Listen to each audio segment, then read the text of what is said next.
Vamos a hablar sobre gripe aviar. Habrá escuchado, señora, señor, la preocupación en nuestras autoridades porque en los países de la región, los vecinos, los casos ya están totalmente confirmados y se está expandiendo. Es más, desde el SENACSA, el Servicio Nacional de Salud Animal de nuestro país, decía que es inminente que esa enfermedad de alguna manera también pueda ingresar. Si bien hay una especie de una barrera en la frontera, un mayor control, la frontera la pusimos nosotros los humanos, o sea, para los animales, para las aves,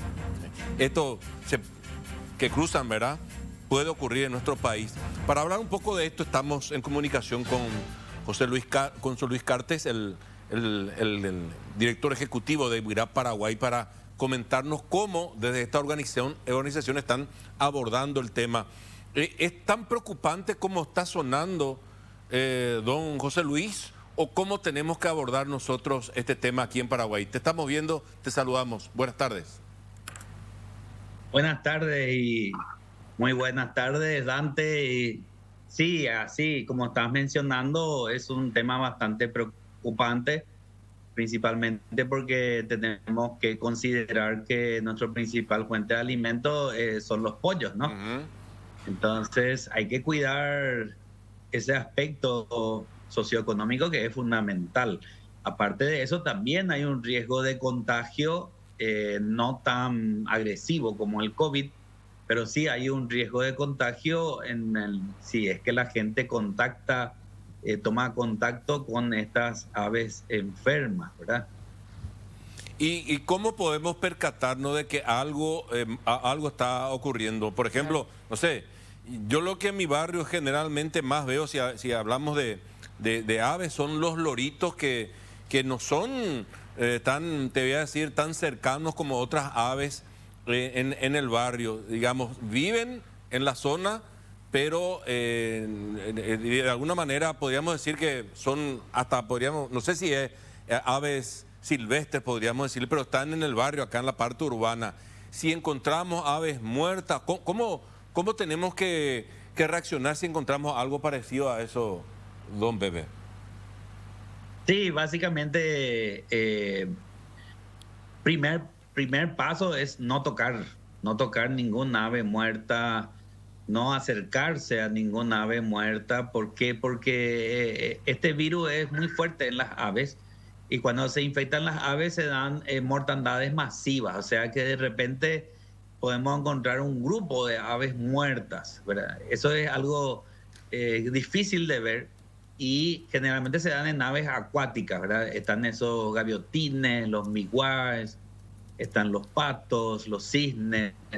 Lo que observamos es que en todo alrededor nuestro se están dando estas mortandades justamente en áreas de lagunas, áreas de bañados, en Jujuy, en Santa Cruz de la Sierra, en Laguna Rocha, en Uruguay. Entonces, como dice Senaxa, una vez que entra el virus en la naturaleza ya comienza a replicarse por los mismos medios que tiene el ecosistema, ¿verdad? Porque las aves se mueren, el virus se queda en las plumas, se quedan las heces, le comen los animales que son carroñeros, entonces estos animales carroñeros van dispersando también un poco y se van enfermando en algunos casos, como ocurre en Europa y en Estados Qué Unidos bárbaro. con los hurones y con los zorros. Y La pregunta que todos se hacen es si, obviamente, esto se puede contagiar a la producción avícola. En la región ya hay casos en que de lo silvestre pasó ya a los animales domésticos, a la producción, digamos, masiva de pollos, por ejemplo.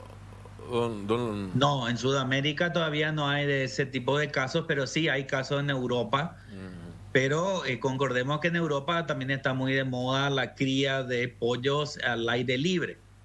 Entonces, por supuesto, dependiendo del tipo de cría, si uno cría pollos al aire libre, tiene mucho más posibilidad de contacto con las aves silvestres, entonces tiene más posibilidad de contagio. Ahora, si los pollos están en un galpón y se toman las medidas de sanitación adecuadas, es muy difícil que entre, ¿verdad? Pero sí hay que estar de guardia y hay que denunciar cualquier brote de mortandad masiva antes en AXA lo más pronto posible. porque es una industria, como dije al comienzo, que no se puede verse afectada. Entonces, mientras más rápido se actúa, más se contiene cualquier tipo de brote en ese tipo de ambiente.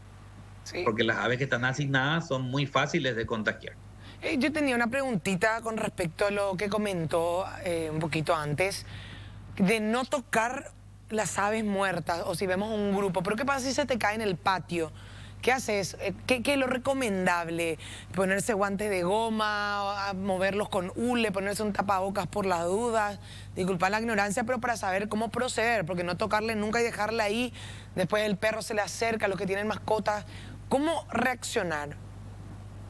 Es muy sencillo, así mismo como vos mencionaste, son las mismas medidas que tenemos para el COVID. Lavarse las manos, usar guantes, usar tapaboca. El ave entonces hay que retirarle, hay que ponerle en una bolsita, hay que enterrarle, hay que evitar que el perro contacte con el ave o los gatos, ¿verdad? Porque esa es la parte más difícil. Perfecto. Justamente los perros y los gatos también son susceptibles de contagiarse de este virus. Pepe, ¿tenemos nosotros antecedentes de esta gripe en Paraguay? Y por supuesto que de esta misma cepa no, ¿verdad? Pero de la gripe HN tuvimos un brote mundial al comienzo del milenio, ¿no? Al comienzo de los años 2000, recuerdo, que vino el H1N1. No sé si se acuerdan que también surgió en China, también en una industria avícola, y se fue dispersando por el mundo muy rápidamente y afectó a humanos. Ese sí hubo un contagio bastante grave en la gente. Por eso hay que evitar esa situación.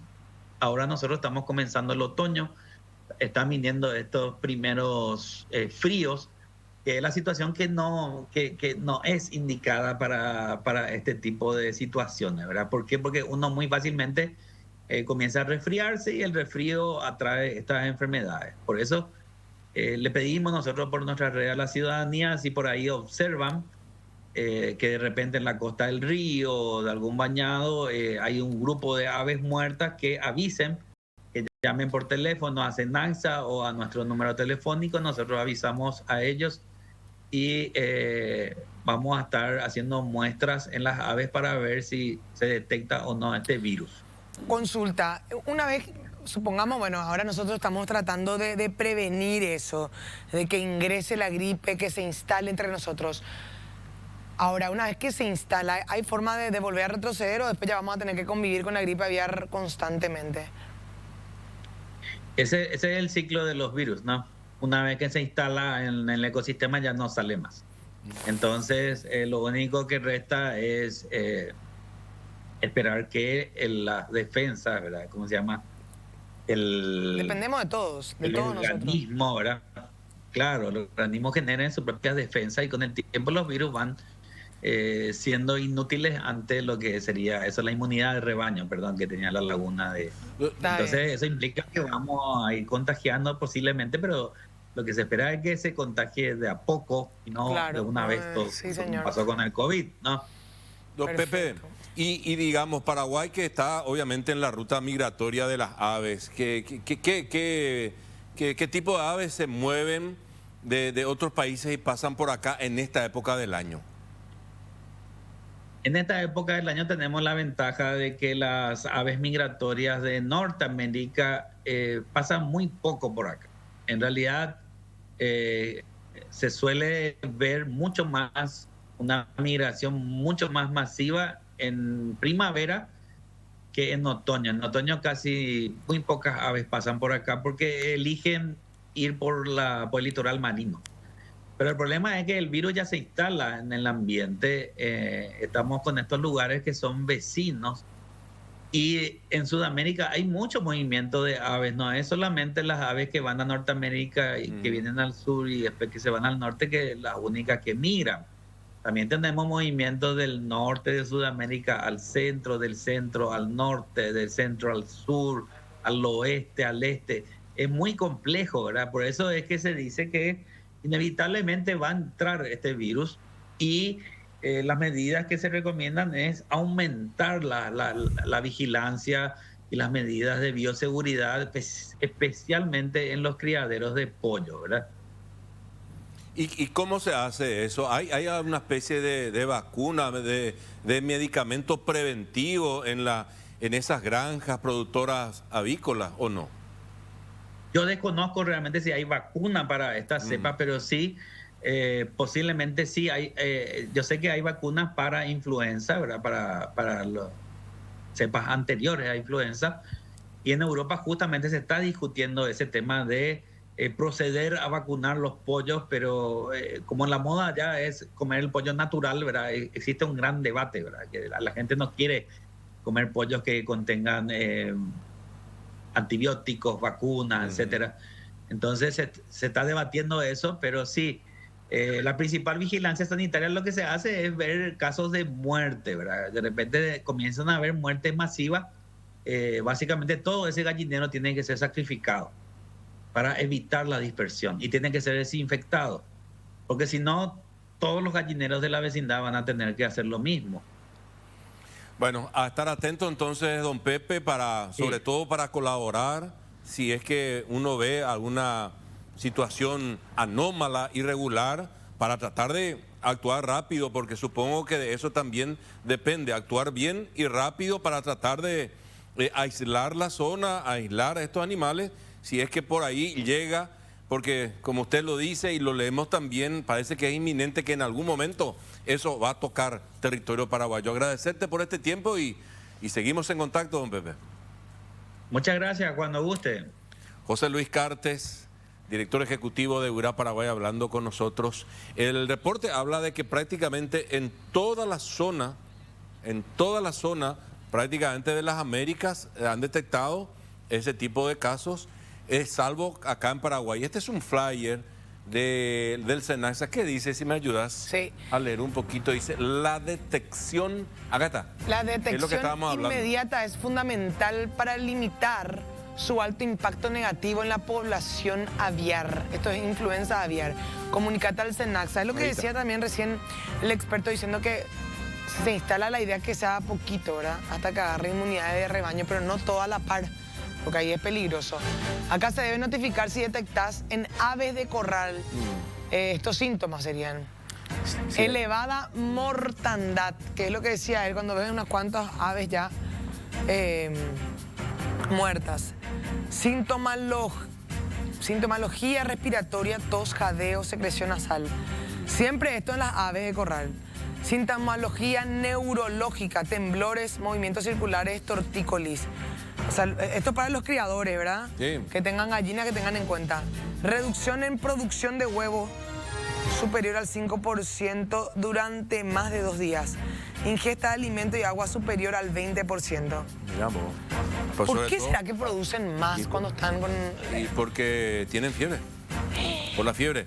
No te recuerdo, puedo el creer, H1N1 Dante. fue en el 2009 y sobre todo hizo cabecera de puente de esta enfermedad en los países de Centroamérica.